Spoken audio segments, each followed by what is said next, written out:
పక్కలో పామును పెట్టుకుని ఎవడు పడుకుంటాడు? అణుబాంబు అనేది అట్లాంటిదే. కానీ ఎందుకు అవసరం? శత్రువుని భయపెట్టడానికి మనం వ్యక్తిగా ఆనం.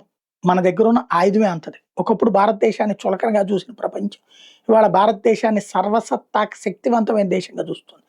మన శాస్త్రవేత్తలు ఎవడి సహకారం లేకుండా భారతదేశంలో తయారు చేసినటువంటి అణుబాంబుల దెబ్బకి ప్రపంచం ఈవేళ బెత్తరపోయింది. సచ్చినట్టు వాళ్ళ సరసన చేర్చుకోవాల్సి వచ్చింది. ఆంక్షలు వెనక్కి తీసుకోవాల్సి వచ్చింది. ఇప్పుడు అట్లాగే ఇరాన్ తాజాగా ఏం చెప్తుంది? అణుబాంబు మాకు అక్కర్లేదు, కానీ ఎందుకు తయారు చేస్తున్నాం అంటే ఇజ్రాయెల్ కోసం.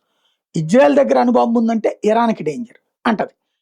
ఇరాన్ దగ్గర అణుబాంబు ఉంటే ఇజ్రాయెల్కి డేంజర్ కాబట్టినే ఇరాన్ అణుబాంబు చేయనీయకుండా యుద్ధం చేస్తున్నామని ఇజ్రాయెల్ చెప్తుంది.